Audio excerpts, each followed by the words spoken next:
முஷ்ரிக்குகளை விட வேறு வேறு விரோதிகளை விட மிகப்பெரிய ஒரு விரோத கும்பல் இருக்கும் என்று சொன்னார். அதுதான் நயவஞ்சகர்கள் என்று சொல்வது, அதுதான் முனாஃபிக்குகள் என்று சொல்வது. இரட்டை வேடம் போடுபவர்கள், இரண்டு நாட்கால் பேசுபவர்கள் இவர்கள் இருக்கிறார்களே, லேசானவர்கள் கிடையாது, படுமோசமானவர்கள். குர்ஆன் அவர்களுக்கு கொடுத்த தீர்ப்பு என்ன? அவர்களுக்கு மறுமையிலே கிடைக்கக்கூடிய தண்டனை என்ன? இன்னல் முனாஃபிகீன ஃபி தர்கில் அஸ்ஃபலி மினன் நார். அவர்கள் நரகத்தின் அடித்தளத்துக்கு சொந்தக்காரர்கள். லேசான தண்டனை கிடையாது அவர்களுக்கு. ஏனென்றால் நான் ஒருவனை விரோதியாக காணுகின்றேன், இவரை நான் விரோதியாக பார்க்கிறேன், அவருக்கு முன்னால் இயன்றளவு நான் நல்லவனாக நடப்பேன், இயன்றளவு நான் என்னை பாதுகாத்துக் கொள்வேன். நான் உங்களை நல்லவன் என்று நினைத்து, நீங்கள் ஒரு நல்ல மனிதர் தான் என்று வந்து நினைத்து உங்களுக்கு முன்னால் விழுந்தால் நீங்கள் என்ன செய்வீர்கள்? எனக்கு குழி தோண்டி விடுவீர்கள். விரோதியிடத்திலே தப்பி விடலாம், விரோதியிடத்திலிருந்து பாதுகாப்பு பெறலாம், ஆனால் நயவஞ்சகனிடத்திலிருந்து ஒரு காலம் தப்ப முடியாது. ஏதோ நாங்கள் நினைத்து விட்டோம், நயவஞ்சகத்தனம் என்பது நபிகளாருடைய காலத்தோடு சம்பந்தப்பட்டது, நயவஞ்சகத்தனம் என்பது இஸ்லாத்தின் ஆரம்ப கட்டத்தோடு சம்பந்தப்பட்டது. இஸ்லாமிய சகோதரர்களே, குர்ஆன் ஹதீஸில் இருந்து நயவஞ்சகத்தனத்தை நாங்கள் ஆய்வு செய்தால் இன்றைக்கு முஸ்லிம்களாக இருக்கின்ற நம்மில் நிறைய பேர் அந்த கூட்டத்திலே தான் பேர் பதித்திருக்கிறார். முஸ்லிம்கள் என்பதை விட, மூமின்கள் என்பதை விட அந்த முனாஃபிக்குகளுக்கு என்னென்ன பண்புகள் எல்லாம் இருந்ததோ அந்த பண்புகள் இன்றைக்கு மூமின்கள் என்று சொல்லப்படுகின்ற எங்களிடத்தில் இருக்கிறது. எனவே அன்பான இஸ்லாமிய சகோதரர்களே, அந்த அடிப்படையில் நயவஞ்சகத்தனம், அதன் விபரீதங்கள் என்ன, அதனுடைய பண்புகள் என்ன, அதிலிருந்து நாங்கள் எப்படி எங்களை தற்காத்துக் கொள்வது என்ற அடிப்படையில் ஒரு சில செய்திகளை உங்களுக்கு முன்னால் சொல்லலாம் என்று நினைக்கின்றேன். அன்பான இஸ்லாமிய சகோதரர்களே, அல்லாஹ்வின் நல்லடியார்களே, நபிகளார் ஸல்லல்லாஹு அலைஹி வஸல்லம் அவர்கள் தஅவா பிரச்சாரத்தை ஆரம்பிக்கிறார்கள்.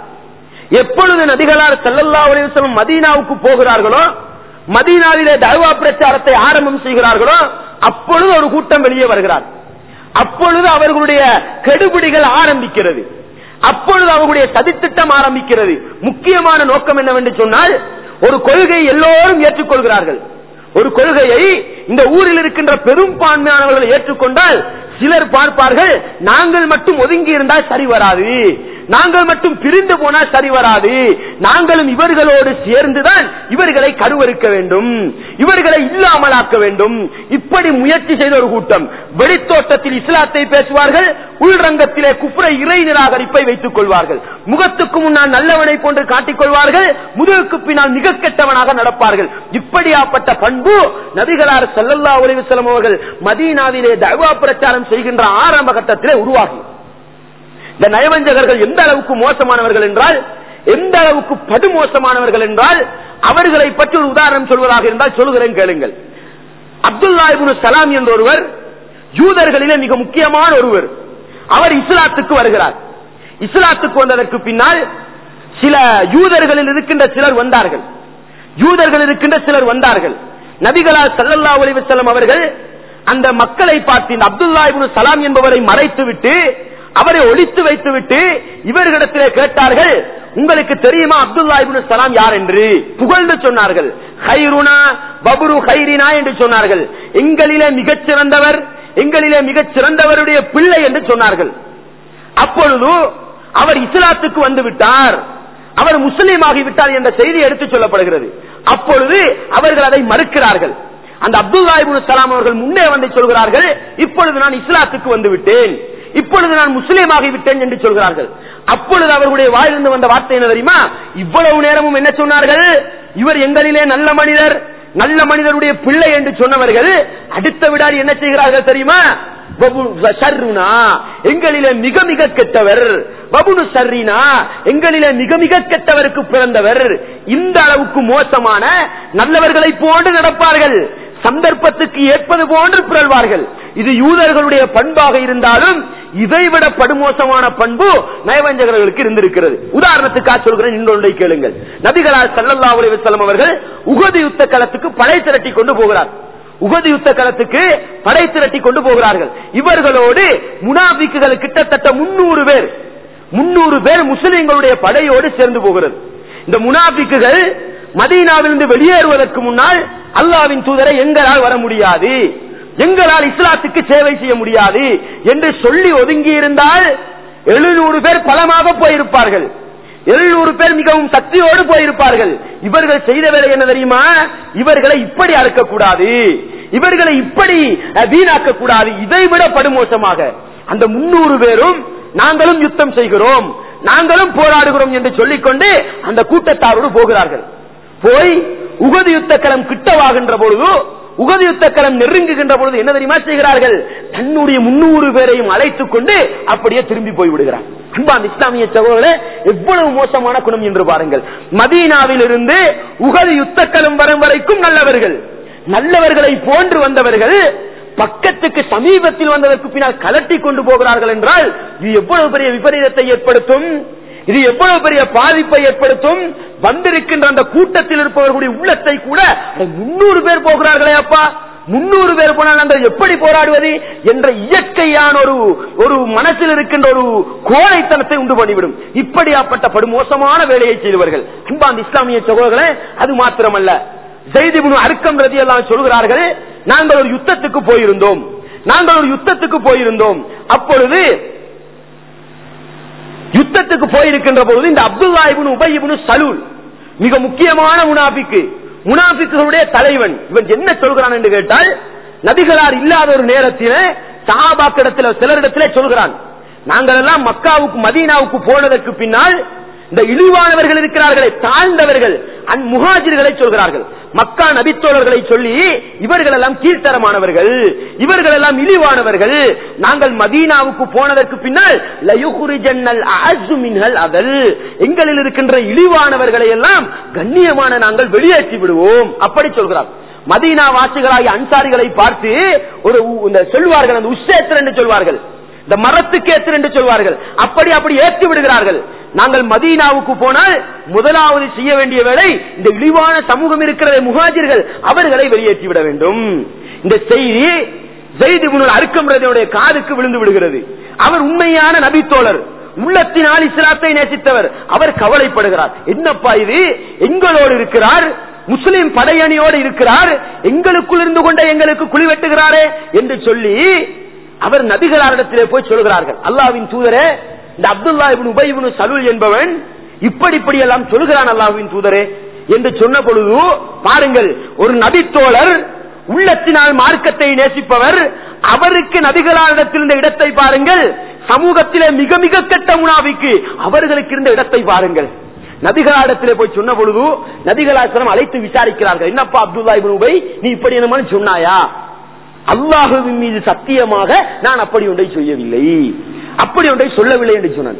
நபிகளார் ஸல்லல்லாஹு அலைஹி வஸல்லம் அவர்கள் ஸைத் இப்னு அர்கம் என்ற உள்ளத்தினால் இஸ்லாத்தை நேசித்த நபித்தோழரை ஒரு பக்கத்திலே வைத்துவிட்டு மிகப்பெரிய முனாஃபிக்கு இவன் சொன்னது உண்மை என்று நம்பி விடுகிறார்கள்.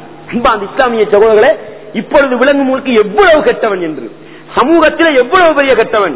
உடனே அல்லாஹ் குர்ஆன் வசனத்தை இறக்குகிறான், இதா ஜாஅக்கல் முனாஃபிகூன், முனாஃபிக்குகள் நபியே உங்களிடத்தில் வருவார்கள், காலு இன்னக நஷஹது ரசூலுல்லாஹ், அவர்கள் சொல்வார்கள், நாங்கள் சாட்சி சொல்கிறோம் முஹம்மதே நீங்கள் அல்லாஹ்வுடைய தூதர் என்று சாட்சி சொல்கிறோம் என்று உங்களுக்கு முன்னால் சொல்வார்கள். ஆனால் அவர்கள் பொய்யர்கள் என்பதற்கு அல்லாஹ் சாட்சியாளனாக இருக்கிறான் என்ற குர்ஆன் வசனத்தை இறக்குகின்றான் அல்லாஹ். உடனே ஸைத் இப்னு அர்கம் ரலியல்லாஹு அவர்களை அழைத்து, அல்லாஹ் உன்னை உண்மைப்படுத்தி விட்டான், அல்லாஹ் உன்னை உண்மைப்படுத்தி விட்டான், முனாஃபிக்குகள் பொய்தான் சொல்கிறார்கள் என்ற செய்தி இந்த குர்ஆன் வசனத்தின் மூலம் உறுதிப்படுத்தப்படுகிற செய்தியை சொல்கிறார். அன்பார்ந்த இஸ்லாமிய சகோதரர்களே, அல்லாஹ்வுடைய தூதர் இந்த மார்க்கத்தை எங்களுக்கு கொண்டு வந்து தந்தவர் எப்படி ஏமாற்றப்படுகிறார் என்று பாருங்கள். அல்லாஹ் பாதுகாக்க வேண்டும். இந்த அளவுக்கு படுமோசமானவர்கள் எச்சரிக்கையாக இருக்க வேண்டும். நபிகளாருக்கு முன்னாலே இவ்வளவு மோசமான செயலை செய்தவர்கள், நபிகளாருடைய நபித்தோழர்களை உடைத்தறிவதற்கு, இஸ்லாத்தை குழி தோண்டி புதைப்பதற்கு இவ்வளவு பெரிய சதித்திட்டம் எங்களுக்கு ஒரு நம்பிக்கை இருக்கிறது. அல்லாஹ்வுடைய தூதர் பாதுகாக்கப்படுவார்கள். இவன் எவ்வளவுதான் பெரிய சதித்திட்டத்தை செய்தாலும் அல்லாஹ்வுடைய தூதர் பாதுகாக்கப்படுவார்கள் என்ற நம்பிக்கை எங்களுக்கு இருக்கிறது.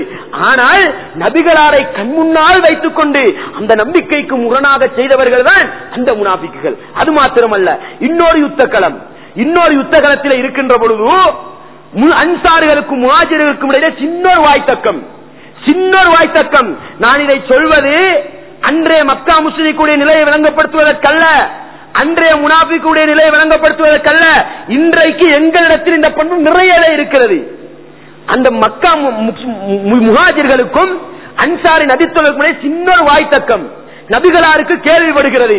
நபிகளார் அந்த இடத்துக்கு ஓடோடி வந்து அவர்களை சமாதானப்படுத்தி விட்டு போகிறார்கள். போனதற்கு பின்னால் இவன் வருகிறான். முனாஃபிக்குடைய தலைவன் வந்து அன்சார்களை பார்த்து சொல்கிறான், என்னப்பா மக்காவிலிருந்து வந்தவன் உங்களுக்கு அடிக்க வருகிறான், உங்களை எதிர்க்க வருகிறான், இந்த வந்தான் வர்த்தான் என்று சொல்வோமே, இது போன்ற வார்த்தைகளை எல்லாம் போட்டு அன்சாரிகளை அப்படியே ஏற்றி விடுகிறான். நபிகளார் ஒற்றுமைப்படுத்தி விட்டார்கள். ஒற்றுமைப்படுத்தியதற்கு பின்னால் திருப்பவும் சில கருத்துக்களை போட்டு அவர்களை உடைக்க செய்ய முயற்சி செய்தான். உடனே சஹாபாக்கள் 2 பேரும் ஏசிக்கொள்ள ஆரம்பித்தார்கள். அன்சாரிகள் எல்லாம், அன்சாரிகளே வாருங்கள், முஹாஜிர்களுக்கு எதிராக நாங்கள் போராட வேண்டும் அழைக்க ஆரம்பித்து விட்டார்கள். முஹாஜிர்கள் என்ன செய்தார்கள், முஹாஜிர்களே வாருங்கள், அன்சார்களுக்கு எதிராக நாங்கள் போராட வேண்டும், அவர்களும் அழைக்க ஆரம்பித்து விட்டார்கள். திருப்பவும் நபிகளாருக்கு இந்த செய்தி கேள்விப்படுகிறது. ஓடோடி வந்த தெரியுமா சொன்னார்கள், நீங்கள் ஜாஹிலியா காலத்திலே தனக்கு சார்பான கூட்டத்தை அழைத்து சண்டை கலைக்கின்ற வளமை இருந்ததல்லவா, அதை தூக்கி வீசுங்கள், அது நாட்டமடிக்கக்கூடியது, சமூகத்தை சீரழிக்கக்கூடியது, இன்றைக்குமா அதை செய்கிறீர்கள் என்று நபிகளார் எச்சரிக்கை செய்கின்ற அளவுக்கு ஒற்றுமையாக இருக்கின்ற ஒரு சமூகத்தை, ஒற்றுமையாக வாழுகின்ற ஒரு சமூகத்தை உடைப்பதிலே இந்த முனாஃபிக்குகளுக்கு இருக்கின்ற தந்திரம் வேறு யாருக்கும் கிடையாது. எச்சரிக்கையாக இருக்க வேண்டும், எச்சரிக்கையாக இருக்க வேண்டும். நானும் இன்னொருவரும் ஒற்றுமையாக இருக்கிறோம், நானும் ஒருவரும் ஒரு அணியில இருக்கிறோம். ஒருவர் வருவார், அவரை பற்றி என்னிடத்தில் சொல்வார், முடிவெடுக்க கூடாது. அவரை பற்றி என்னிடத்தில் சொன்னால் தெளிவாக இருக்க வேண்டும். இது முனாஃபிக்குகளுடைய வேலை. உடனடியாக நாங்கள் எடுக்க வேண்டிய முடிவு என்ன தெரியுமா, அவனை பற்றி என்னிடத்தில் வந்து சொன்னால் நிச்சயம் அவன் என்னை பற்றி அவனிடத்தில் போய் சொல்வான். இந்த முடிவு எடுத்தால் தப்பிக்கொள்ளலாம். அவன் சொல்வதையெல்லாம் உள்வாங்கிக் கொண்டு என்னோடு நல்லா இருந்தவனை பற்றிய கெட்டெண்ணத்தை உள்ளத்தில் வளர்த்துக் கொள்வோமாக இருந்தால் எங்கள் இருவரையும் உடைத்து போய்விடுவான். நபிகளார் தான் சொல்லுகின்ற பொழுது சொன்னார்கள், இன்னமின் ஷர்ரின்னாஸ், மனிதர்களிலே மிக மிக கெட்டவர்கள் யார் தெரியுமா, தல்வஜஹைன், 2 முகமுடையவன், 2 முகமுடையவன் என்று சொன்னார்கள். யதி ஹாஉலாய் பிவஜ்ஹின் வஹாஉலாய் பிவஜ்ஹின், இந்த கூட்டத்தாரோடு ஒரு முகத்தில் வருவான், இந்த கூட்டத்தாரோடு ஒரு முகத்தில் வருவான்.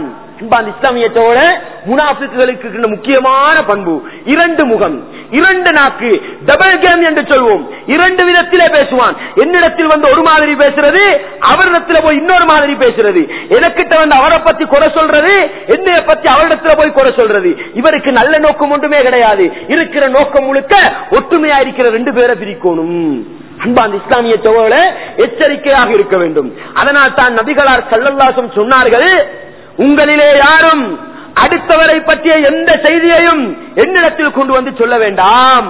அடுத்தவரை பற்றி எந்த செய்தியும் என்னிடத்தில் சொல்ல வேண்டாம். ஏன் தெரியுமா, அப்படி சொன்னால் நான் மக்களுக்கு முன்னால் உள தூய்மையோடு போக ஆசைப்படுகிறேன், எல்லோரையும் நல்லெண்ணத்தோடு பார்க்க ஆசைப்படுகிறேன். நீங்கள் ஒருவரை பற்றிய இடத்தில் ஒரு தகவலை கொண்டு வந்து தந்தால் அதற்கு பின்னால் அவனுக்கு முன்னால் நல்லெண்ணத்தோடு எனக்கு போக முடியாது. அன்பாந்த இஸ்லாமிய தோழர்களே, நபித்தோழர்களுக்கு அப்படி சொல்லவில்லை நபிகளார் ஸல்லல்லாஹு அலைஹி வஸல்லம். இது போன்ற முனாஃபிக்குகள், இது போன்ற நயவஞ்சகர்கள் சந்தர்ப்பத்தை பயன்படுத்தி நல்ல நபிமார்களை பற்றி கூட கெட்ட செய்திகளை உண்டு பண்ணிவிடலாம். அதனால் தான் நபிகளார் சொன்னார்கள், உங்களில் யாரும் யாரை பற்றியும் என்னிடத்தில் செய்தி கொண்டு வந்து சொல்ல வேண்டாம். இன்றைக்கு இந்த பண்பு எங்களிடத்தில் இல்லாமல் போனது. அடுத்தவன் அடுத்தவனை பற்றி வந்து கழுவுகிறான், அடுத்தவனை பற்றி தாராளமாக பேசுகிறான். அவர் அப்படி செய்தாரா, அவர் இப்படி செய்தாரா என்று கண்புருவங்களை விழித்துக் கொண்டு கேட்கிறோமே தவிர அல்லாஹ்வுக்காக சொல்லாதே அப்பா, அல்லாஹ்வுக்காக சொல்லாதே என்று விரட்டினோமா? இப்படியாப்பட்ட நயவஞ்சகர்களை அடையாளப்படுத்தவில்லை நாங்கள். இப்படியாப்பட்ட நயவஞ்சகர்கள் எங்களுக்குள் இருக்கிறார்கள், நாங்கள் கண்டுகொள்ளவில்லை. அதனால் எங்களுடைய சமூகம் 2 கூறாக உடைந்து போகின்ற காட்சிகளை பார்க்கிறோம். அன்பான இஸ்லாமியத்தோடு இஸ்லாமிய வரலாற்றிலே இஸ்லாத்துக்கு ஏற்பட்ட மிகப்பெரிய சாபக்கேடு இந்த முனாஃபிக்குகளுடைய சூழ்ச்சி, இந்த நயவஞ்சகர்களுடைய சூழ்ச்சி. நபிகளார் மரணித்து போய்விட்டார்கள், அபூபக்கர் ரலியல்லாஹு அன்ஹு மரணித்து போய்விட்டார்கள், உமர் ரலியல்லாஹு அன்ஹு மரணித்து போய்விட்டார்கள், உஸ்மான் ரலியல்லாஹு அன்ஹு ஆட்சியிடம் வருகிறார்கள்.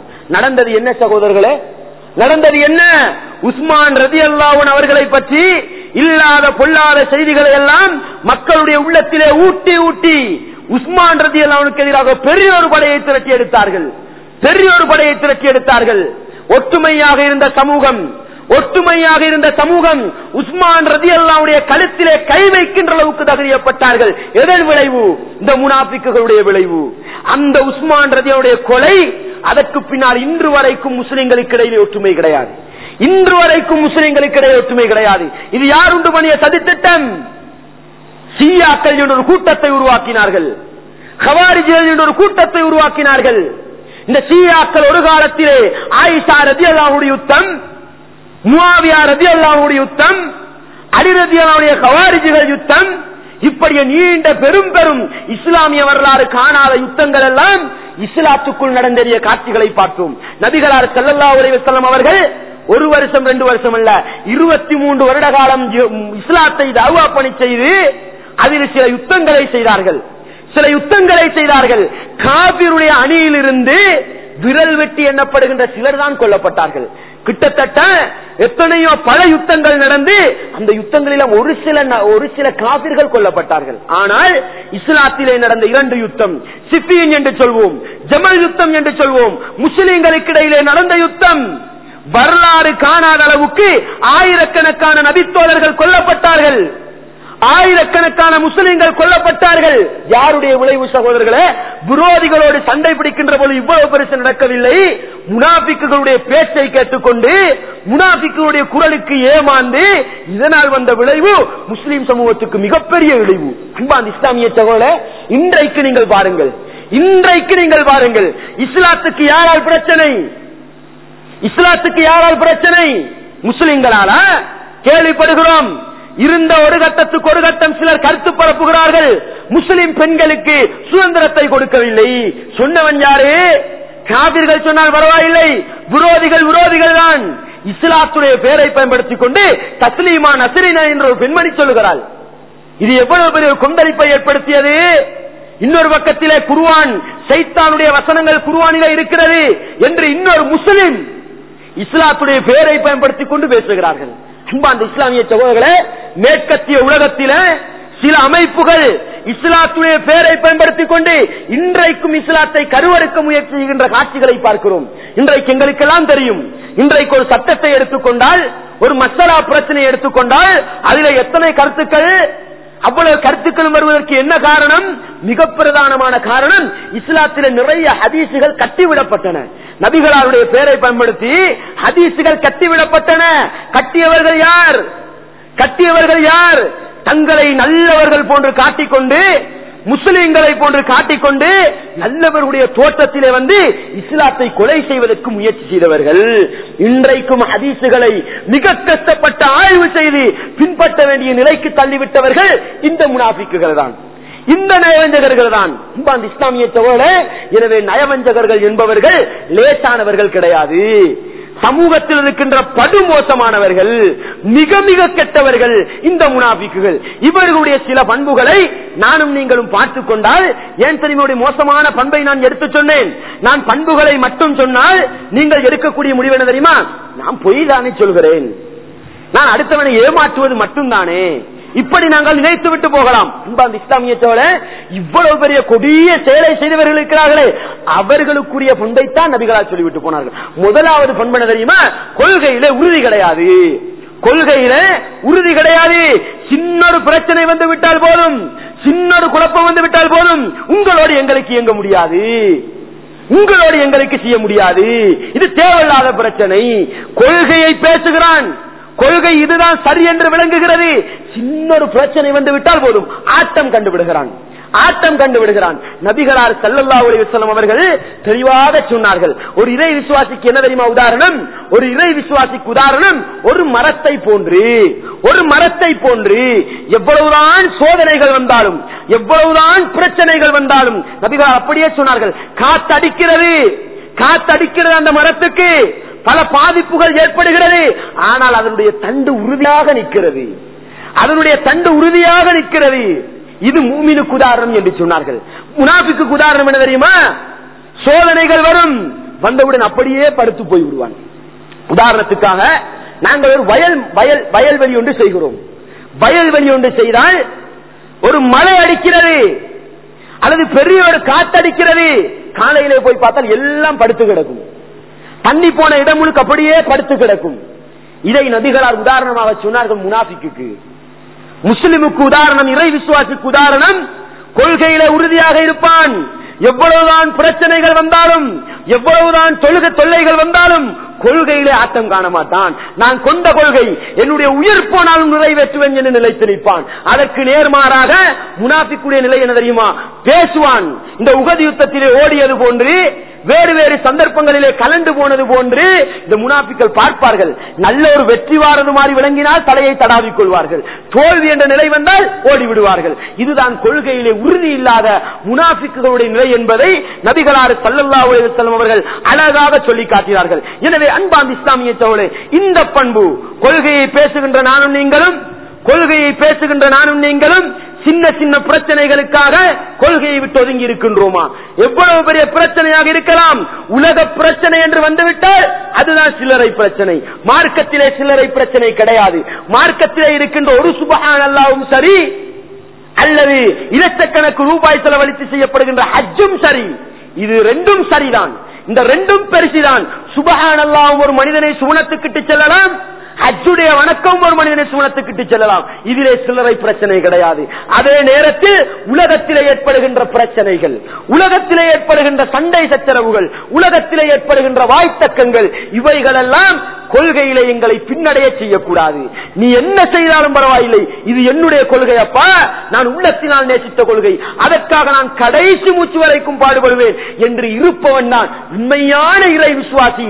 இல்லை இல்லை, இன்னோடு எனக்கு செய்ய முடியாது, நீங்கள் எல்லாம் வெளிவேடத்தில் இருப்பவர்கள் என்று அடுத்தவனுக்கு தீர்ப்பு கொடுத்து கொண்டு எங்களை நாங்கள் ஆட்டம் காண செய்யக்கூடாது.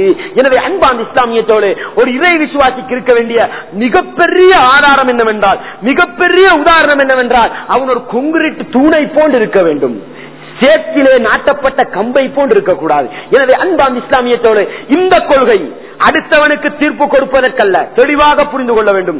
முனாஃபிக்கை பற்றி பேசுகின்ற பொழுது, நயவஞ்சகனை பற்றி பேசுகின்ற பொழுது பயான் முடிந்தவுடன் சிலர் வருவார்கள், ஹஸரத் இப்படி என்னோட நான் ஒருத்தரோட தொடர்பு வச்சு கொண்டிருக்கிறேன், அவர்கிட்ட நீங்க சொன்ன பண்புகள் எல்லாம் இருக்குது, அவர் முனாஃபிக்கா? அன்பார்ந்த இஸ்லாமிய சகோதரர்களே, அடுத்தவனுக்கு தீர்ப்பு கொடுப்பதற்கல்ல, என்னை நான் பார்க்க வேண்டும். இவர் சொல்லுகின்ற இந்த பண்பு என்னிடத்தில் இருக்கிறது, இந்த பண்புகள் என்னிடத்தில் இருக்கிறது, நான் முனாஃபிக்காகி விட்டேன். நபித்தோழர்களுடைய நிலை எப்படி இருந்தது? இஸ்லாமிய ஆச்சரியம் சகோதரர்களே, சில கட்டங்களிலே நபித்தோழர்கள் வாய் திறந்து சொல்லிக் கொண்டு போகிறார்கள், நான் முனாஃபிக்காகி விட்டேன், நான் முனாஃபிக்காகி விட்டேன். என்னவென்று விசாரித்து பார்த்தால் நபிகளாருடைய மஜ்லிஸில் இருக்கின்ற பொழுது ஒரு விதமான ஈமான், குடும்பத்துக்கு போனால் ஒரு விதமான நிலை. நபிகளார் சொன்னார்கள், இது மனிதனுக்கு வரக்கூடியதுதான். அதை கூட நபித்தோழர்கள் பயந்தார்கள். அதை கூட நபித்தோழர்கள் பயந்தார்கள் என்றால், நான் சொல்ல போகின்ற செய்திகள் வரக்கூடிய பண்புகள் என்னிடத்தில் இருந்தாலும் சரி, உங்களிடத்தில் இருந்தாலும் சரி, அடுத்தவனுக்கு தீர்ப்பு கொடுப்பதற்கல்ல, அடுத்தவனை பற்றி ஆய்வு செய்வதற்கல்ல, என்னை நான் கொள்கையிலே உறுதிப்படுத்திக் கொள்ள வேண்டும், என்னை நான் ஒரு உரை விசுவாசியை ஆக்கிக் கொள்ள வேண்டும் என்ற அடிப்படையில் என்னோடு நாங்கள் உரசி பார்ப்போம். அடுத்தவனை பற்றி அல்லாஹ் தீர்ப்பு கொடுத்துக் கொள்வான். அன்பார்ந்த இஸ்லாமிய சகோதரர்களே, நபிகளார் ஸல்லல்லாஹு அலைஹி வஸல்லம் அவர்கள் ஒரே ஹதீஸில் சொன்னார்கள், முனாஃபிக்குள்ள பண்பை பற்றி, நயவஞ்சகர்களுக்குரிய பண்பை பற்றி ஒரே ஹதீஸிலே சொல்லுகின்ற பொழுது சொன்னார்கள், ஆயத்துல் முனாஃபிகி ஸலாத்துன், ஆயத்துல் முனாஃபிகி ஸலாத்துன், ஒரு நயவஞ்சகனின் அடையாளங்கள் 3 என்று சொன்னார்கள். ஒரு நயவஞ்சகனின் அடையாளங்கள் 3 என்று சொன்னார்கள். மூன்றும் என்ன தெரியுமா? அன்பார்ந்த இஸ்லாமிய சகோதரர்களே, 3 பண்பையும் சொன்னால், இந்த 3 பண்பையும் சொன்னால் இந்த கூட்டத்தில் அமர்ந்திருப்பவர்களும் சேர்ந்து வெளியே போக வேண்டி வரும். லேசான பண்புகள் 3, எங்களோடு சுத்தி சுத்தி வருகின்ற பண்புகள் 3. என்ன பண்பது? இதா ஹத்தத கதப, பேசினால் பொய் பேசுவான், வைதா வஅதா கிலப, வாக்களித்தால் மாறு செய்வான், வைதா துமின கான, நம்பிக்கை வைக்கப்பட்டால் சதிமோசம் செய்வான். அன்பார்ந்த இஸ்லாமிய சகோதரர்களே, இந்த ஹதீஸை கொஞ்சம் சிந்தனை செய்து பாருங்கள். இன்றைக்கு பொய் பேசாதவர்கள் நம்ம எத்தனை பேர் இருக்கிறோம்? வாய் திறந்தால் பொய், பிசினஸ் செய்தால் பொய், எதை பேசினாலும் பொய், குடும்ப வாழ்க்கையில் போய், நண்பர்களோடு பழகுகின்ற பொழுது போய், பள்ளி நிர்வாகத்திலே போய். எதிர் சகோதரர்களை நாங்கள் பொய் சொல்லவில்லை. சிந்தனை செய்து பாருங்கள். வியாபாரம் செய்கிறோம், ஒரு பொருளை விற்பனை செய்கிறோம், விற்பனை செய்கின்ற பொழுது 50 ரூபாயுடைய பொருளை 100 ரூபாய்க்கு விற்கிறோம். அவன் கொஞ்சம் குறைத்து தாப்பா, ஒரு 10 ரூபாயை குறை, இது நான் 90 ரூபாய்க்கு வாங்கியது, இந்த 10 ரூபாய் தான் எனக்கு வருமானம் என்று சொல்லிவிடுகிறோம். இந்த இஸ்லாமியத்தோட இது பொய் இல்லையா? இது எத்தனை பேர் சொல்கிறோம்? வாய் திறந்தால் போய், குடும்ப வாழ்க்கையிலே பிள்ளைகளை சமாளிப்பதற்கு, மனைவி மக்களை சமாளிப்பதற்கு பொய் சொல்வது. நபிகளால் ஒரு கட்டத்தை சொன்னார்கள், மனைவியிடத்திலே ஒரு பொய் சொல்லலாம், அது பொய் அல்ல என்று நபிகளால் சொன்னார்கள். என்ன பொய் அது? மனைவியை பார்த்து நீ சந்திரனை போன்றவள், நீ ரோஜாவை போன்றவள், அவளை சந்தோஷப்படுத்துவதற்கு உவமை காட்டுவது. அதை சொல்லிவிட்டு இப்படி போய் சொல்வதல்ல, உனக்கு நான் அதை வாங்கி தருகிறேன், இதை வாங்கி தருகிறேன், அப்படி செய்வேன், இப்படி செய்வேன் என்று போய் சொல்வதல்ல. அவளிடத்தில் அவளை சந்தோஷப்படுத்துவதற்காக சில உவமைகளை காட்டி அவளிடத்திலே பொய் சொல்லலாம் நபிகளா சொன்னார். இதை வைத்துக் கொண்டு இல்லாத பொல்லாத பொய்கள் எல்லாம் குடும்ப வாழ்க்கையிலே. ஒருவன் லேட்டாகி வருகிறான், வீட்டுக்கு லேட்டாகி வருகின்ற பொழுது மனைவி கேட்கிறார், என்னப்பா லேட், ஏன் தாமதம்? இதிலாவது நாங்கள் உண்மையை சொன்னோமா?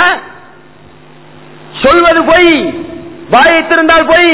ஒரு பிள்ளையை வளர்க்கிறோம், பிள்ளை வளர்ப்பிலே பிள்ளைக்கு பொய்யை பழக்குவதே பெற்றோர்களாக இருக்கிறார்கள். இஸ்லாமிய சோழ இப்படி எல்லா துறைகளையும் எடுத்து பார்த்தால் பொய் என்பது சர்வசாதாரணமாகிவிட்டது. பொய் என்பது எங்களுக்கு பழகி போன ஒன்றாக மாறிவிட்டது. ஒவ்வொருவரும் முடிவு செய்து கொள்ளுங்கள், ஒவ்வொருவரும் உங்களை நோக்கி கேள்வி கேட்டுக் கொள்ளுங்கள், பொய் என்பது என்னுடைய வாழ்க்கையில் எந்த அளவுக்கு மாறிவிட்டது. நான் பொய் சொல்லக்கூடியவனாக இருக்கிறேனா? நபிகளார் ஸல்லல்லாஹு அலைஹி வஸல்லம் அவர்கள் ஒரு வளமை இருந்தது. காலை நேரத்தில் சுபஹ் தொழுகைக்கு பின்னால் நபித்தோழர்களிடத்திலே கேட்பார்களாம், நீங்கள் ஏதாவது கனவு கண்டீர்களா? அப்பொழுது நபித்தோழர்கள் கண்ட கனவுகளை சொல்வார்களாம். ஒரு நாள் நபித்தோழர்களை பார்த்து கேட்கிறார்கள், யாருமே கனவு காணவில்லை என்று சொல்கிறார். அப்பொழுது நபிகளார் கண்ட ஒரு கனவை மக்களுக்கு சொல்கிறார். என்ன கனவு அது? நான் தூங்கிக் கொண்டிருந்தேன், 2 மலக்குமார்கள் வந்தார்கள், 2 மனிதர்கள் வந்தார்கள், என்னை ஒரு பாலைவனத்தின் நெடுகே அழைத்து சென்றார்கள். அப்படி போகின்ற பொழுது சில கூட்டங்கள் வேதனை செய்யப்பட்டுக் கொண்டிருந்தார்கள்.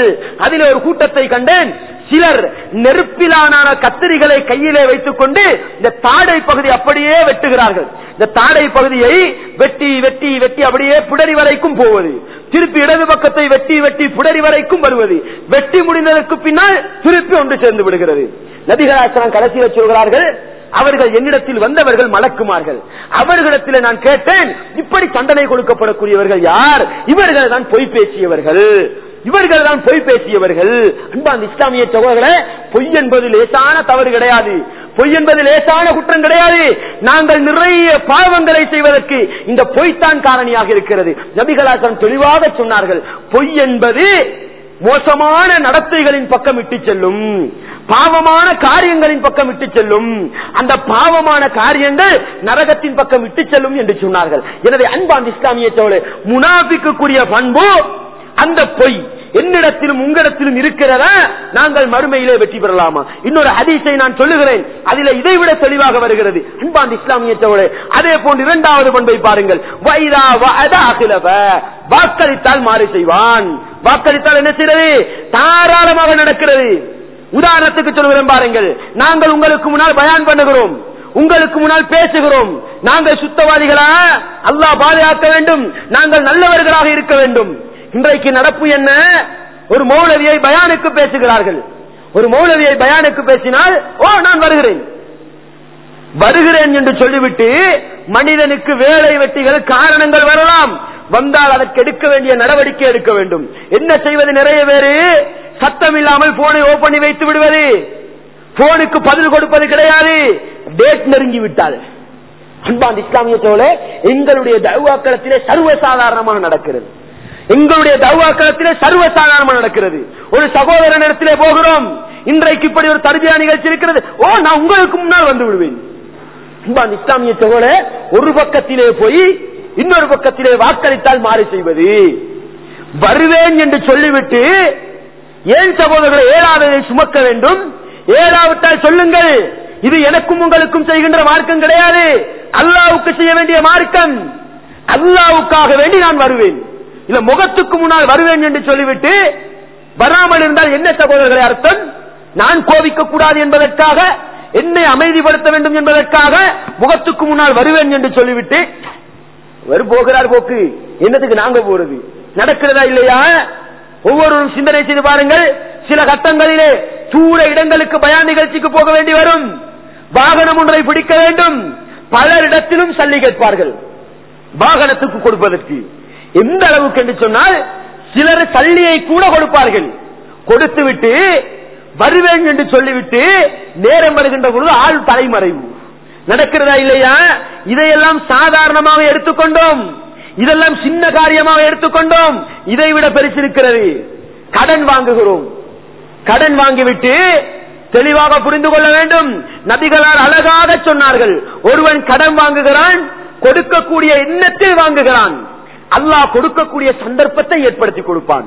ஒருவன் கடன் வாங்குகிறான், திருப்பி கொடுக்கின்ற எண்ணமே கிடையாது, அல்லாஹ் அதற்குரிய வழியையே மூடி விடுவான். நபிகளார் சொன்னார்கள். இன்றைக்கு என்ன நடக்கிறது? நிறைய பேருடைய நிலை இப்படித்தான். இஸ்லாமிய தோழர்களே, தெளிவாக புரிந்து கொள்ள வேண்டும்.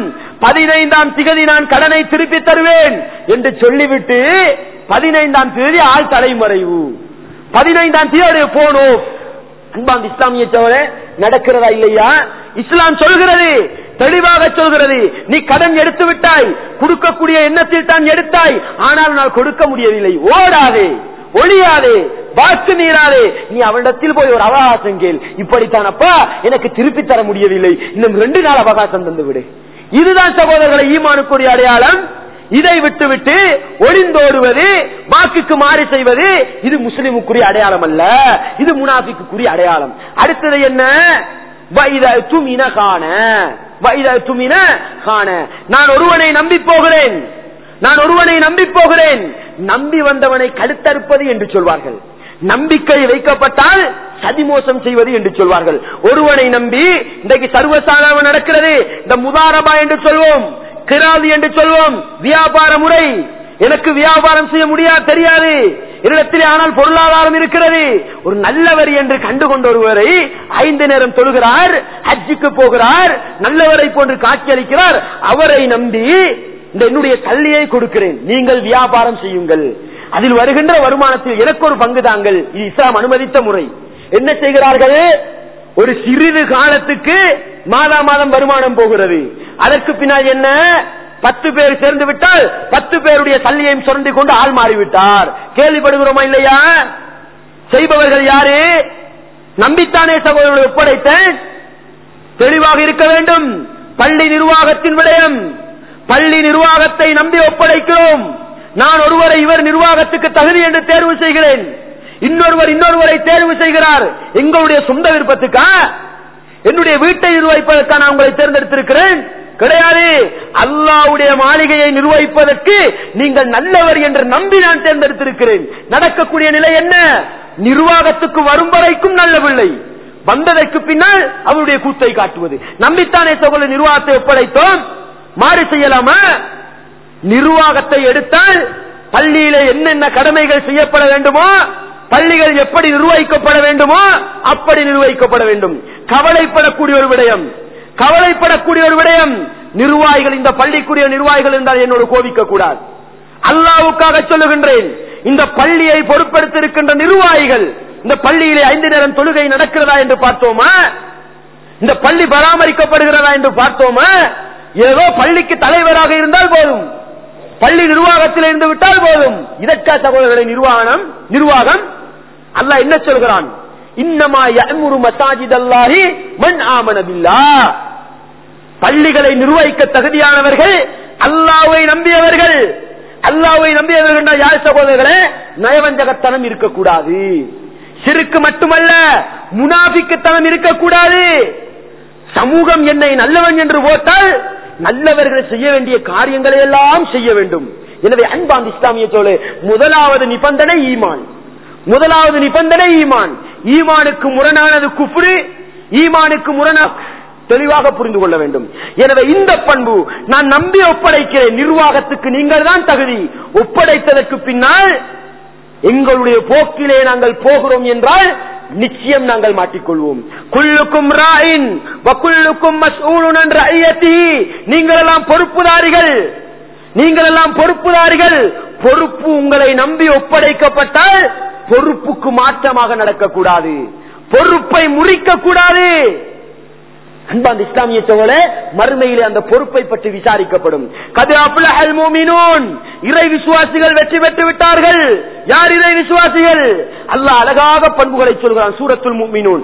ஆரம்ப வசனம் தொடக்கம் 10வது வசனம் வரைக்கும் படித்து பாருங்கள். அதிலே அல்லாஹ் ஒரு செய்தியை சொல்றான். பல்லதீனஹும் லிஅமானாத்திஹிம் வஅஹ்திஹிம் ராஊன். மறுமையிலே வெற்றி பெறக்கூடிய இறை விசுவாசிகள் யார்?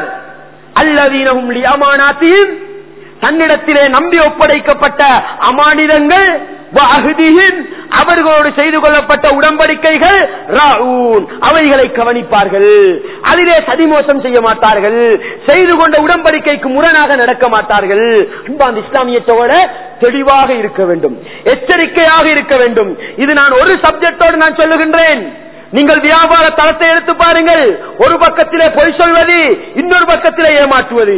நான் ஒருவரை நல்லவராக நினைக்கிறேன். இன்றைக்கு எந்த அளவுக்கு போய்விட்டது தெரியுமா? உன்னோடு பலவினவினிடத்தில் நீ சாமன் எடுக்காதே, உனக்கு தெரியாதவனிடத்தில் போய் சாமன் எடு என்கின்ற அளவுக்கு எங்களுடைய பஜார் கலாச்சாரம் மோசமாகி போயிருக்கிறது. சந்தை கலாச்சாரம் மோசமாகி போயிருக்கிறது. ஏன்? என்னோடு நல்லா பழகுகிறார், என்னோடு நல்லா தொடர்பு வச்சிருக்கிறார், அவரை நம்பி போய் ஒரு சாமனை வாங்கினால் நல்லது என்று காட்டி ஏமாற்றி விடுகிறார். சர்வசாதாரணமாக நடக்கிறது சகோதரர்களே. நாங்கள் யாரால் ஏமாற்றப்படுகிறோம்? பாதிக்கப்பட்டவருக்குத்தான் விளங்குகிறது. பாதிப்பை உள்ளாக்கியவனுக்கு விளங்குவது கிடையாது. இவ்வளவு பெரிய பாதிப்பை செய்தேனே என்று. அன்பார்ந்த இஸ்லாமியத்தோட சிலர் போகிறார்கள். இன்றைக்கு வந்திருக்கிற நல்ல ஒரு கலாச்சாரம் போன் கலாச்சாரம். இந்த போன் வந்து நிறைய விற்கப்படுகிறது. இந்த போனை என்ன செய்கிறார்கள் என்றால், போன் ஒரிஜினல் போன் என்று சொல்லிக்கொண்டு உள்ளுக்குள்ள கொடலை எல்லாம் மாற்றுவது, அதில் இருக்கின்ற பார்ட்ஸை எல்லாம் மாற்றி இதுதான் ஒரிஜினல் நோக்கியா. பார்க்கிறோமா இல்லையா? எத்தனை பேரை பார்த்தோம்? சமூகத்தில் எத்தனை பேர் அப்படி பிசினஸ் செய்கிறார்கள்? ஏன் சகோதரர் நம்பி வந்தவனை ஏமாற்ற வேண்டும்? உண்மையை சொல்லி பிசினஸ் செய்வோம், உண்மையை சொல்லி கொடுக்கல் வாங்கல் செய்வோம். அடுத்தவனை ஏமாற்றி பிழைக்க வேண்டிய அவசியம் கிடையாது. சொல்ல வேண்டும், இந்த டிரைவிங் பண்ணுபவர்கள் நிறைய சதிமோசம் நடக்கின்ற இடம். ஒரு முதலாளி, ஒரு ஹாஜியார் என்னிடத்தில் வேலை செய்வோம் என்று சொல்லி நம்பி வாகனத்தை கொடுக்கிறார். வாகனத்துக்கு ஒரு லைட் போட வேண்டும், வாகனத்துக்கு ஒரு பார்ட்ஸ் போட வேண்டும். இந்த பார்ட்ஸை வாங்குகின்ற பொழுது எப்படி வாங்குகிறோம்? 3 கோட்டி பார்ட்ஸ் இருந்தால் தரம் குறைந்த கோட்டியை வாங்கிவிட்டு கூடியதுடைய விலையை போடுவது. உதாரணமாக 300 ரூபாவுக்கு ஒரு சாமன், 600 ரூபாவுக்கு அதே சாமன் 900 ரூபாவுக்கும் இருக்குது. இவர்கிட்ட சொல்றது, நீ 300 ரூபாவுக்கு தாயிட 900 ரூபான்னு பில்ல போடு, உனக்கு 200 ரூபாய் தந்துடுறேன். 400 ரூபாய் இவருக்கு கையில் இருக்கிறே. நடக்குதா இல்லையா சகோதரர்களே? பெட்ரோல் அடிக்க போகிறார்கள். இதெல்லாம் நினைக்க கூடாது. அனுபவ ரீதியா கண்டது என்று சொல்லி நான் வாகனம் ஓட்டியதும் கிடையாது, ஒருவனுக்கு கீழே வேலை செய்ததும் கிடையாது. செய்தவர்கள் தப்பை உணர்ந்து வந்து கவலைப்படுகிறார்கள், சஞ்சலப்படுகிறார்கள். இப்படியெல்லாம் நடக்கிறது என்று சொல்கிறார்கள். அதனால் விளைந்தது. இஸ்லாமியத்தோட இந்த பெட்ரோல் அடிப்பதற்கு கொடுப்பார்களாம். பெட்ரோல் அடிப்பதற்கு ஒவ்வொருவரும் யோசித்து பாருங்கள். இப்படி பொறுப்புகளை செய்பவர்கள், நாங்கள் இப்படி செய்தோமா, நாங்கள் இப்படி நடந்தோமா? நடந்தால் திருத்திக் கொள்ளுங்கள், தௌபா செய்து மீளுங்கள், அவரிடத்திலே போய் மன்னிப்பு கேளுங்கள். இஸ்லாமியத்தோட பெட்ரோல் அடிக்க கொடுத்தால் அவர் என்ன இந்த டெங்கியை திறந்தா பார்க்க போறாரு? 5 லிட்டர் அடிக்கிறது சல்லி கொடுத்தால் 4 லிட்டர் அடிச்சு போட்டு 5 லிட்டருக்கு இடம் வாங்கிட்டு வாரு. சர்வசாதாரணமா நடக்கு. அன்பார்ந்த இஸ்லாமியத்தோட ஒருவன் என்னிடத்தில் நம்பி வந்தால், உதாரணத்துக்கு சொல்கிறேன், இதை விட ஒரு பகுதி இருக்கிறது மார்க்கம். நீங்கள் நம்பி வந்து என்னிடத்தில் ஒரு பத்வாவை கேட்கிறீர்கள். இவர் நல்ல ஒரு ஹசரத்து, தொப்பி போட்டிருக்கிறார், தாடி வைத்திருக்கிறார், ஜுப்பா உடுத்திருக்கிறார் என்று சொல்லி நம்பி வந்து என்னிடத்தில் பத்வா கேட்கிறீர்கள். நான் எப்படி சொல்லி தருகிறேன்? தெளிவாக பதிலை சொல்லாமல் அப்படி இப்படி என்றதை குழப்பி உங்களுடைய மூளைக்கு தந்தால் நான் நம்பிக்கைக்குரிய வேலையை செய்தேனா? நபிகளார் என்ன இதை நாட்டம் சொன்னார்கள்?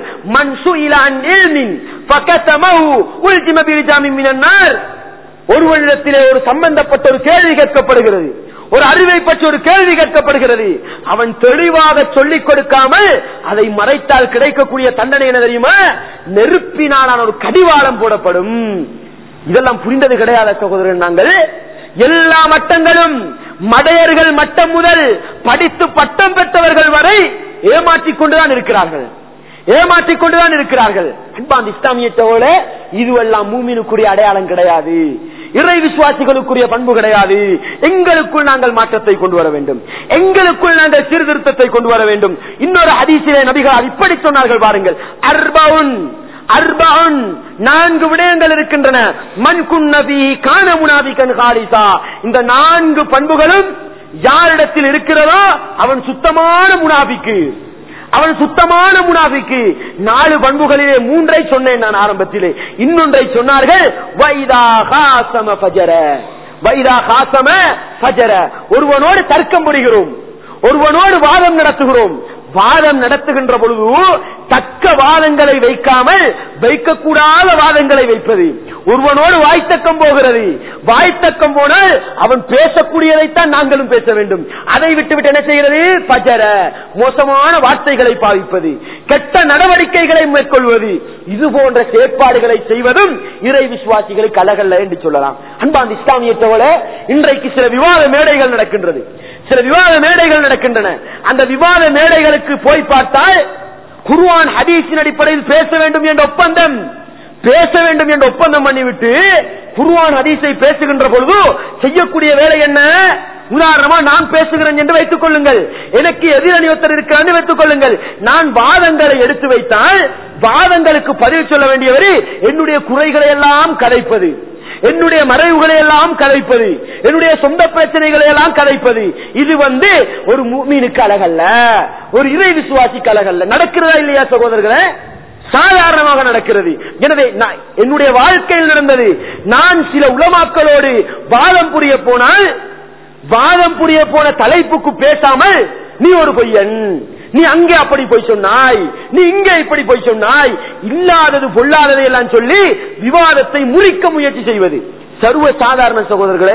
முஸ்லிம்கள் என்று நம்பிக்கொண்டு, மூமின்கள் என்று நம்பிக்கொண்டு ஒரு கலந்துரையாடலுக்கு போவோம் என்று பார்த்தால் அதில் கூட நீளம் இல்லாமல் இருக்கிறது, அதில் கூட போய் பேசுகின்ற சமூகம், அதில் கூட எதிர் மோசமான நடவடிக்கைகளை மேற்கொள்கின்ற சமூகம் என்றால் எங்கே இறை விசுவாசம் இருக்க போகிற சோழ சொல்லிவிட்டு சொன்னார்கள், இந்த 4 பண்புகளிலே ஒரு பண்பு எவனிடத்திலாவது இருந்தால் அவனிடத்தில் நயவஞ்சகத்தனத்தின் ஒரு பண்பு இருக்கிறது. நயவஞ்சகத்தனத்தை இப்பொழுது 4ஆக பிரியுங்கள், நயவஞ்சகத்தனத்தை 4ஆக பிரியுங்கள். பேசினால் பொய் பேசுவது, வாக்களித்தால் மாறு செய்வது, நம்பிக்கை வைக்கப்பட்டால் துரோகம் செய்வது, ஒருவனோடு கலந்துரையாடல் விவாதம் நடந்தால் மோசமான வார்த்தைகளை பாவிப்பது. இந்த 4 விதத்தில் இறை விசுவாசத்தை அப்படியே இந்த முனாஃபிக்குத்தனத்தை பங்கு போடுங்கள். போட்டு ஒரு பந்து இருக்கிறதா, என்னிடத்தில் பொய் பேசுகின்ற பழக்கம் இருக்கிறது, நான் முனாஃபிக்குரிய ஒரு கூட்டத்தில் இருக்கிறேன், நான் பொய்யும் பேசுகின்றேன், சமூகத்தை ஏமாற்றவும் செய்கிறேன், என்னிடத்தில் 2 பண்பு இருக்கிறது. நான் சமூகத்தில் ஏமாற்றவும் செய்கிறேன், வாக்களித்தால் மாறு செய்யவும் செய்கிறேன். அடுத்த பண்பு, ஒருவனோடு தர்க்கம் புரிந்தால் விவாதம் புரிந்தால் மோசமான நடவடிக்கைகளை மேற்கொள்கிறேன் என்றிருந்தால் நான் சுத்தமான முனாஃபிக்கு. எனவே அன்பான் இஸ்லாமியத்தோட உலகம் எனக்கும் உங்களுக்கும் இலக்கல்ல. உலகத்தில் நானும் நீங்களும் எப்படியும் வாழ்ந்துவிட்டு போகலாம், உலகத்தில் நானும் நீங்களும் எப்படியும் காலத்தை கழிக்கலாம். ஒரு நாள் படைத்தவன் ரஹ்மானுக்கு முன்னால் நிற்க போகிறோம், ஒரு நாள் படைத்தவன் ரஹ்மானுக்கு முன்னால் நிற்க போகிறோம். எனவே எங்க இடத்தில் இது போன்ற தவறுகள், இதையெல்லாம் நாங்கள் சாதாரணமாக கருதிவிட்டோம் சகோதரர்களே, இதையெல்லாம் சாதாரணமாக கருதிவிட்டோம். சாதாரணம் கிடையாது. நரகத்தின் அடித்தளத்துக்கு சொந்தக்காரன் முனாஃபிக்குடைய பண்பு என்பதை உள்ளத்திலே ஆழமாக நிறுத்தி இது போன்ற மோசமான பண்புகள் இருந்தால் அவைகளை களைந்தறிவதற்கு நாங்கள் முயற்சி செய்ய வேண்டும். அன்பான இஸ்லாமிய சோழே, அடுத்ததாக முனாஃபிக்குகளுக்கு இருக்கக்கூடிய பண்பு, நாங்கள் விளங்காமல் எங்களுக்கு தெரியாமல் நல்லவர்களை போன்று நடக்கக்கூடிய எங்களிடத்தில் அதிகம் காணக்கூடிய ஒரு பழக்கம் என்ன தெரியுமா? உங்களை நோக்கி நீங்கள் கேட்டுக்கொள்ளுங்கள், என்னை நோக்கி நான் கேள்வி கேட்டுக்கொள்கிறேன். நம்மில் எத்தனை பேர் சரியாக சுபஹ் தொழுகை தொழுகிறோம்? எத்தனை பேர் இஷா தொழுகையை சரியாக தொழுகிறோம்? வேலை வெட்டிகளை முடித்துவிட்டு வீட்டுக்கு வருகிறோம், வீட்டுக்கு வந்தால் மனைவி மக்களுடைய தொல்லை, கணக்கு பார்க்கின்ற தொல்லை, இஷா தொழுகையை மறந்து விடுகிறோம். நல்லா வயிறு நிறைய சாப்பிட்டு விட்டு தூங்குகிறோம், அடுத்த பக்கத்திலே சுபகை மறந்து விடுகிறோம். கல்யாணம் முடித்திருந்தால் குடும்ப வாழ்க்கையிலே ஈடுபடுகிறோம், சுபகை மறந்து விடுகிறோம். நடக்கிறதா இல்லையா? நபிகளார் என்ன, நாங்கள் இறை விசுவாசிகள் என்று நினைக்கிறோம். பள்ளி நிர்வாகிகளிடத்தில் இந்த பண்பு இருக்கிறது, ஊர் தலைவர்களிடத்தில் இந்த பண்பு இருக்கிறது, சமூக பிரமுகர்களிடத்தில் இருக்கிறது, படித்து பட்டம் பெற்றவர்களிடத்தில் இருக்கிறது. என்ன நபிகளால் சொன்னார்கள்? அஸ்கலு ஸலாத்தி அலல் முனாஃபிகி ஸலாத்துல் இஷாஇ வ ஸலாத்து சுப்ஹி. ஒரு நயவஞ்சகனுக்கு இரட்டை வேடம் போடுபவன், முன்னுக்கும் பின்னுக்கும் வேறு வேறு மாறி பேசுபவன், நரகத்தின் அடித்தளத்துக்கு சொந்தக்காரன். அந்த முனாஃபிக்கு லேசான முனாஃபிக்கு கிடையாது. முனாஃபிக்கு இஸ்லாம் கொடுத்த ஒரே அர்த்தம் இதுதான். முகத்துக்கும் முதுகுக்கும் பின்னால் வேறு வேறு மாறி பேசுறது, நரகத்தின் அடித்தளத்துக்கு சொந்தக்காரன். இப்படியாப்பட்ட முனாஃபிக்கு மிக மிக பாரமான தொழுகை, மிக மிக பாரமான தொழுகை இஷா தொழுகையும் சுபஹ் தொழுகையும் என்று சொன்னார்கள். இஷா தொழுகையும் சுபஹ் தொழுகையும் என்று சொன்னார்கள். அன்பார்ந்த இஸ்லாமிய தோழர்களே, கொஞ்சம் சிந்தனை செய்து பாருங்கள். துஹரை தொழுதோம், மக்ரிபை தொழுதோம், அஸரை தொழுதோம், இஷாவையும் சுபஹையும் காணவில்லை. இஷாவை கூட சிலர் தொழுது விடு. ஏன்? இஷா தொழிலை முடித்துவிட்டு வருகின்ற வழியில இஷாவையும் தொழுது விடுகிறோம். சுபஹ் எங்கே? ஒவ்வொருவரும் சிந்தனை செய்து பாருங்கள். எத்தனை தர்பியா நிகழ்ச்சிகளிலே கலந்து கொண்டோம், தொழுகையை பற்றி எத்தனை விடுத்தம் கேட்டோம். ஏன் ஆசை வரவில்லை? ஏன் ஆசை வரவில்லை? முனாஃபிக்குத்தனம் உள்ளத்திலே குடிகொண்டிருக்கிறது. முஸ்லிமுடைய பேர் இருந்தாலும், இஸ்லாமிய தோட்டத்திலே இருந்தாலும், உள்ளத்தில் இருப்பது முழுக்க முனாஃபிக்குத்தனம், உள்ளத்திலே இருப்பது முழுக்க நயவஞ்சகத்தனம். எனவே அன்பார்ந்த இஸ்லாமிய தொழுகையின் விடயத்தில் அல்லாஹ்வுக்காக பொடுபோக்கு செய்யாதீர்கள். தொழுகையின் விடயத்தில் மாத்திரம் பொடுபோக்கு செய்யாதீர்கள். முனாஃபிக் என்பது ஒரு பக்கம், முனாஃபிக் என்பது ஒரு பக்கம். அடுத்த பக்கத்தில் நபிகளால் சொன்னார்கள், அல் அஹ்துல்லதி பைனனா வ பைனஹுமுஸ் ஸலாஹ். எங்களுக்கும் காபிர்களுக்கும், எங்களுக்கும் முஷ்ரிக்குகளுக்கும் இடையில் இருக்கின்ற வித்தியாசம் தொழுகை என்று சொன்னார்கள். ஃபமன் தரக்கஹா ஃபக்கது கஃபர. எவன் அந்த தொழுகையை விடுகிறானோ அவன் காஃபிராகி விட்டான் என்று சொன்னார்கள். அன்பார்ந்த இஸ்லாமிய சகோதரர்களே, எச்சரிக்கையாக இருக்க வேண்டும். அடுத்தவனுக்கு தீர்ப்பு சொல்வதற்கல்ல, சுபஹ் தொழாதவனை பார்த்து நீ முனாஃபிக்கு, நீ முஷ்ரிக்கு, நீ காஃபிர் என்று சொல்வதற்கல்ல. நான் பார்த்துக் கொள்ள வேண்டும். ஊரிலே தொழுகின்றேன், சமூகத்துக்கு முன்னால் தொழுகின்றேன், தனிப்பட்ட வாழ்க்கையிலே நேரத்துக்கு தொழுகின்றேனா? வேறு ஊருக்கு போனால் தொழுகின்றேனா? வேறு வேறு நாடுகளுக்கு போனால் தொழுகின்றேனா? சிந்தனை செய்து பாருங்கள் அன்பார்ந்த இஸ்லாமிய சகோதரர்களே. எனவே தொழுகை என்பது ஈமானை அடையாளப்படுத்தக்கூடியது. சுபஹ் தொழுகையும் இஷா தொழுகையும் என்பது ஒரு மனிதன் உண்மையான இறை விசுவாசி, முனாஃபிக் அல்ல என்பதற்கு அடையாளம். எனவே உங்களுக்கு நான் விடுகிறேன். நான் யாருக்கும் தீர்ப்பு சொல்ல முடியாது, உங்களாலும் யாருக்கும் தீர்ப்பு சொல்ல முடியாது. நீங்கள் ஒவ்வொருவரும் உங்களை நோக்கி கேட்டுக் கொள்ளுங்கள். எனக்கு சுபஹ் தொழுகை பாரமாக இருக்கிறதா? நான் முனாஃபிக்காகி விட்டேன். எனக்கு இஷா தொழுகை கஷ்டமாக இருக்கிறதா? நான் முனாஃபிக்காகி விட்டேன். முடிவு வந்தால் எடுக்க வேண்டிய நடவடிக்கை என்ன? எடுக்க வேண்டிய நடவடிக்கை என்ன? இந்த இரண்டிலும் கவனமாக இருக்க வேண்டும். சுபஹ் தொழுகையின் விடயத்திலும் இஷா தொழுகையின் விடயத்திலும் கவனமாக இருக்க வேண்டும். எனவே அன்பார்ந்த இஸ்லாமிய சகோதரர்களே, அல்லாஹ்வின் நல்லடியார்களே, முனாஃபிக்கு தனம் என்பது எங்கோ இருக்கிறது பாருங்கள், எங்களுக்கு தெரியவில்லை. அடுத்தது என்ன? சிலர் பேசினால் பேசுவார்கள், வாதம் புரிந்தால் புரிவார்கள். நாங்கள் வீட்டில் தொழுகிறோம், நாங்கள் வீட்டில் தொழுகிறோம். அன்பார்ந்த இஸ்லாமிய சகோதரர்களே, வீட்டிலே தொழுவதற்கு ஒரு ஆணுக்கு என்ன அதிகாரம் இருக்கிறது? வீட்டிலே தொழுவதற்கு ஒரு இறை விசுவாசிக்கு என்ன அதிகாரம் இருக்கிறது? சிந்தனை செய்து பாருங்கள். இப்னு மஸ்ஊத் ரலியல்லாஹு அன்ஹு அழகாக சொன்னார்கள். இப்னு மஸ்ஊத் ரலியல்லாஹு அன்ஹு அழகாக சொன்னார்கள், நபிகளார் ஸல்லல்லாஹு அலைஹி வஸல்லம் அவர்கள் எங்களுக்கு அழகான வாழ்க்கை வழிமுறைகளை காட்டி தந்தார்கள், அழகான சுன்னத்துக்களை காட்டி தந்தார்கள். இந்த சுன்னத்துக்களிலே ஒன்று என்ன தெரியுமா? எங்கே பாங்கு சொல்லப்படுகிறதோ அங்கே போய் தொழுகையை நிறைவேற்ற வேண்டும். எங்கே பாங்கு சொல்லப்படுகிறதோ அங்கே போய் தொழுகை நிறைவேற்ற வேண்டும் சொல்லிவிட்டு தெளிவாக சொன்னார்கள், எங்களுடைய காலத்திலே ஒவ்வொரு மனிதரும் சஃபிலே வந்து நின்று விடுவார், ஒவ்வொரு மனிதரும் ஜமாத்து தொழுகைக்கு வந்து விடுவார். யாரை தவிர? அறியப்பட்ட முனாஃபிக்குகளில் இரண்டு கூட்டம் இருந்தார்கள்.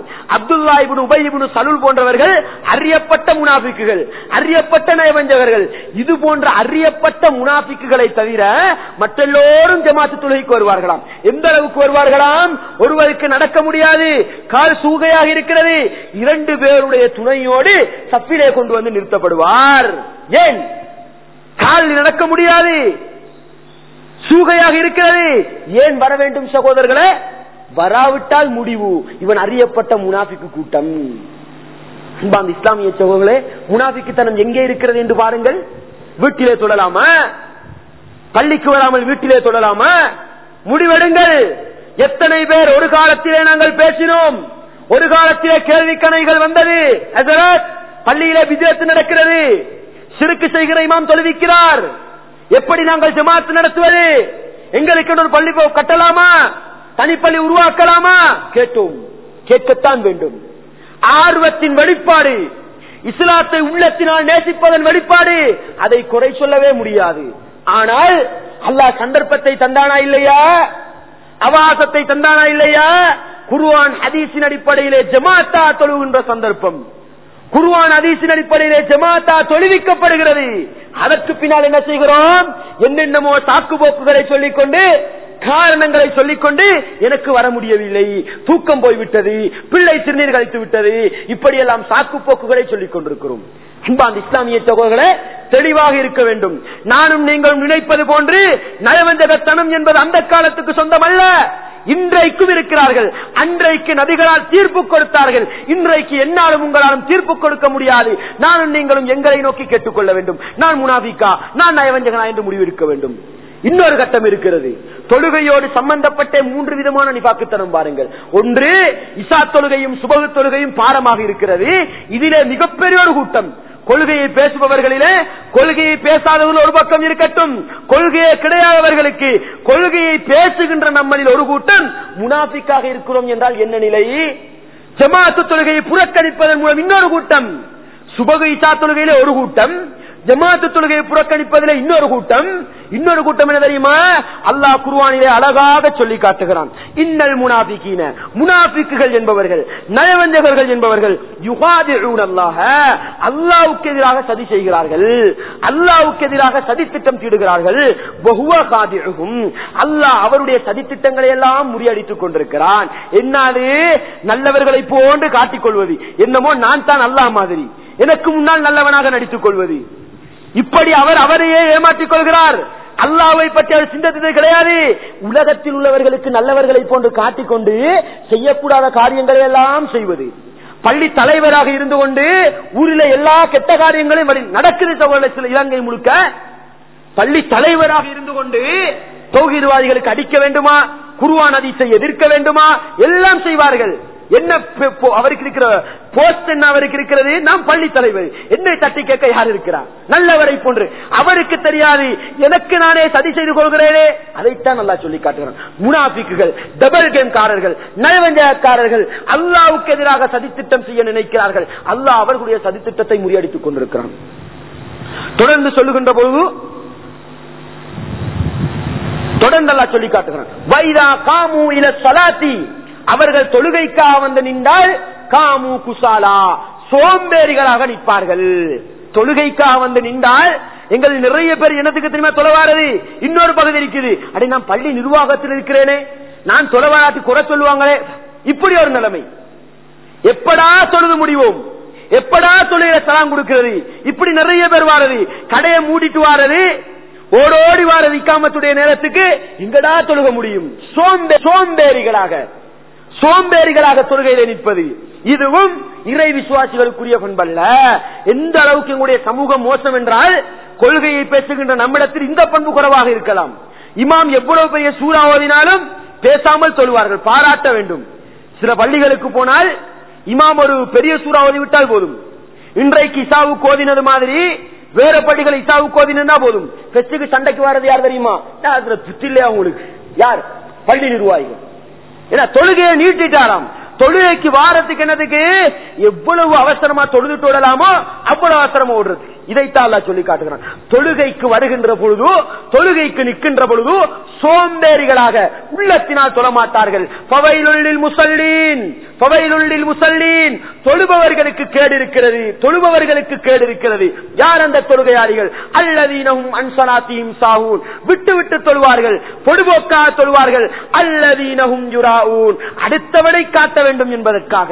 தொழாவிட்டால் அடுத்தவன் குறை சொல்லுவானே, பள்ளி நிர்வாகியே நான், அடுத்தவர்களிடத்தில் கேள்வி கேட்பார்களே, இது போன்ற நோக்கங்களை வைத்துக் கொண்டு தொழ வருவது, எப்பொழுதுதான் தொழுகை முடியுமோ என்ற சிந்தனையோடு சொல்வது, இவர்களுக்கெல்லாம் கேடு இருக்கிறது என்ற கருத்தை வல்லவன் ரஹ்மான் குர்ஆனிலே சொல்லி காட்டுகின்றான். எனவே அன்பார்ந்த இஸ்லாமியத்தோடு முனாஃபிக்குத்தனம் என்பது, நயவஞ்சகத்தனம் என்பது இன்றைக்கு சர்வசாதாரணமாக முஸ்லிம்களுக்கு மத்தியிலே தலைவிரித்து ஆடுகிறது என்றால், நானும் நீங்களும் என்னையும் உங்களையும் திருத்திக் கொள்வதற்கு என்ன முயற்சி செய்தோம்?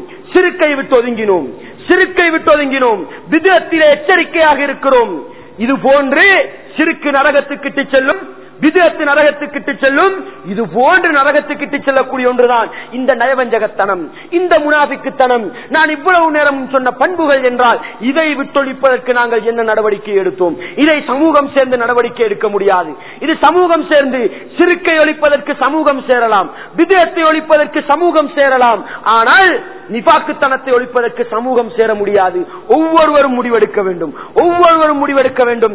ஏனென்றால் நிஃபாக்குத்தனம் என்பது உள்ளத்தோடு சம்பந்தப்பட்டது. என்னிடத்தில் நான் கேள்வி கேட்க வேண்டும், இவ்வளவு நேரம் சொன்ன பண்புகள் என்னிடத்தில் இருக்கிறதா? நான் முனாஃபிக்காகி விட்டேனே, யா அல்லாஹ் என்னை முனாஃபிக்தனத்தை விட்டும் பாதுகாத்து விடு என்ற பிரார்த்தனையோடு உண்மையான முஸ்லிம்களாக அடுத்தவனை ஏமாற்ற மாட்டோம். முடியுமான அளவு பொய் சொல்லாமல் வாழ்வோம். முடியுமான அளவு நம்பிக்கை வைக்கப்பட்ட அந்த நம்பிக்கையை நாங்கள் நிறைவேற்றுவோம். வாக்களித்தால் மாறு செய்ய மாட்டோம், நிறைவேற்றுவோம். இது போன்ற பண்புகளை எங்களுக்குள் வளர்த்துக் கொண்டு முடியுமான அளவு சுபஹ் தொழுகையின் ஜமாஅத்துக்கு வந்து கலந்து கொள்வோம், இஷா தொழுகையிலே ஜமாஅத்துக்கு வந்து கலந்து கொள்வோம், வேறு வேறு 5 நேர தொழுகையிலும் ஜமாஅத்துக்கு வந்து கொள்வோம் என்ற இந்த பண்புகளை எங்களுக்குள் நாங்கள் வளர்த்துக் கொண்டு உண்மையான இறை விசுவாசிகளாக வாழ்ந்து சிறுக்கும் இல்லை, குஃப்ரும் இல்லை, பித்அத்தும் இல்லை, நிஃபாக்குத்தனமும் இல்லை என்ற அடிப்படை உண்மை முஸ்லிம்களாக உண்மை இறை விசுவாசிகளாக வாழ்ந்து மரணிப்பதற்கு நாங்கள் முயற்சி செய்ய வேண்டும். எனவே வல்லவன் ரஹ்மான் என்னையும் உங்களையும் உண்மையான முஸ்லிம்களாக வாழ்ந்து உண்மையான முஸ்லிம்களாக மரணிக்கக்கூடிய பாக்கியத்தை தந்து மறுமையிலே வெற்றி பெறுகின்ற கூட்டத்திலே என்னையும் உங்களையும் ஆக்கி விடுவானாக. வ ஆகிரு தஅவானா அனில் ஹம்துலில்லாஹி ரப்பில் ஆலமீன்.